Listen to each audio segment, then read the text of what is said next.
April 15th, 1947.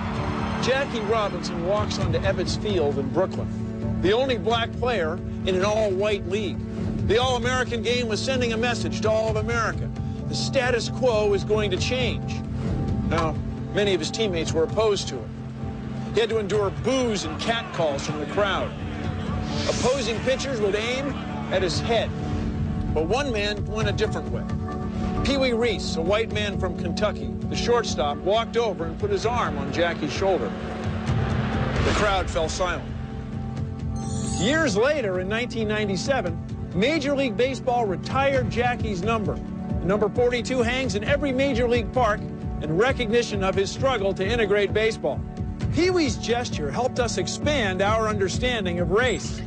If we could have looked at an individual's DNA back in 1947, I can bet you that almost everyone in that stadium would have assumed that Jackie Robinson's DNA looked quite different from Pee Wee Reese's, because look how different they are. Well, the technology does exist today. Are there biological differences between the races? What do you think? Well, let's have a look.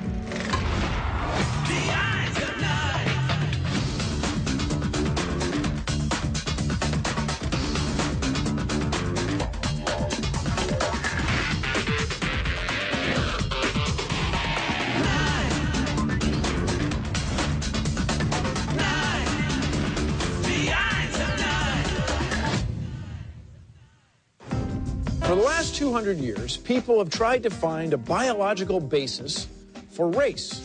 Facial angles, skull size, eye shape, hair form, even brain color were scrutinized looking for some fundamental difference between the races. Well, throughout the last couple of centuries, people have used this sort of race science to justify things like genocide, slavery, and the European Holocaust. But now, at the beginning of the 21st century, we've been able to map the molecule of our genes. And it turns out we're way more alike than we are different.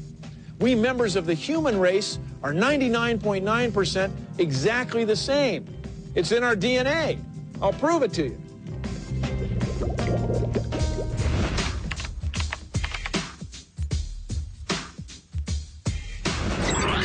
Now, you know where you're from.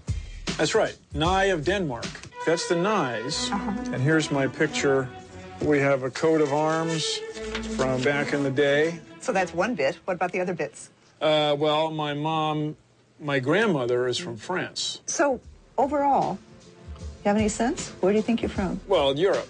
Europe. Yeah, Northern Europe. So should we see if we can figure out where you're from on the basis of your DNA? You know real well on the basis of your history. Well, that's only, though, a few hundred years. Yeah, that's short.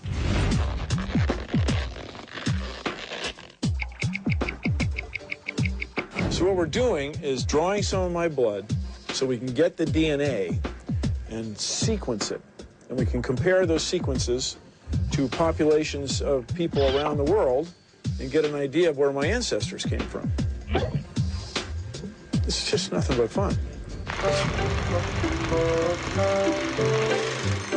Did you know that modern humans have gone through a mere 4,000 generations since they began emigrating from Africa? Mr. Sanders, I read that because our species is so relatively young, humans are strikingly homogeneous, differing from each other only once in 1,000 subunits of the genome. Mr. Sanders, what's a genome? Well, Tommy, a genome is a gnome that has been surprised. Are you sure, Mr. Sanders? That sounds kind of, well, stupid. Genome is the DNA code that comprises the complete genetic composition of an organism. Mr. Sanders, what's a Shut up, Tommy. It's a dark continent. It's pretty bright out, though. This is where we all came from. We're all Africans, genetically. Those were the days. Nina Jablonski is a paleoanthropologist. She studies ancient humans, our ancestors.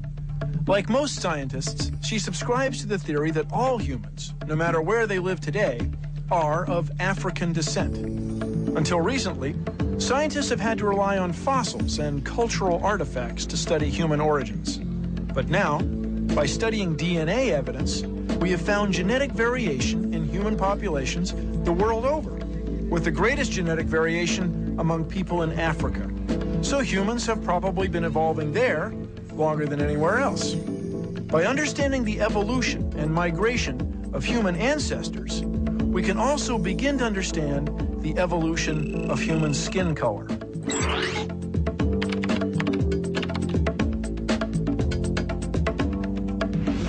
When we think about what our most ancient skin color was of the common ancestor of humans and our nearest ape relative, the chimpanzee, what we conclude is that actually our most ancient skin color was very pale, but covered with dark hair. But fairly soon in human evolution, around 2 million years ago, humans lost that chimp-like covering of hair when they became much taller in stature and became more active in open environments in equatorial Africa. So you're saying being more active made you hotter? Made you hotter. So you lost your hair? That's right. You needed to sweat effectively and you lost your hair. But as soon as you had a naked, sweating skin, you had to do something to protect it. And at that time, we theorized that humans became very darkly pigmented.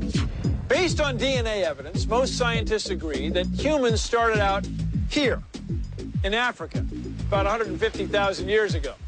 And people get restless. Maybe there were disputes, the neighbor kids playing their drums all night. Whatever. They started to move. And the first migration was about 80,000 years ago. There's about 4,000 generations. And people went this way.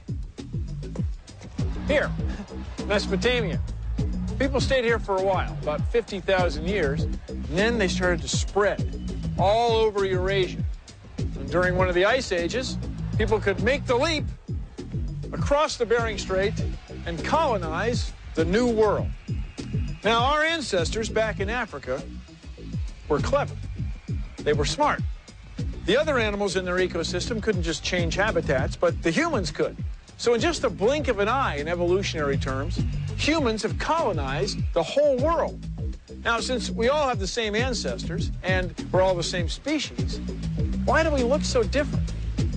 This is a map that shows the relationship between the known skin colors of indigenous peoples of the world relative to ultraviolet radiation. The most ancient human populations of the old world have very, very dark skin here at the equator.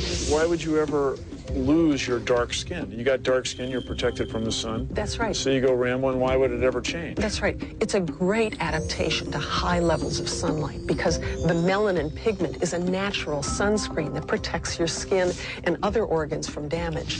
Ultraviolet radiation is mostly harmful to organisms on Earth, but it turns out that if you have skin that is too dark, you can't do something else very important in your skin. And what's that? Which is to produce vitamin D in the skin.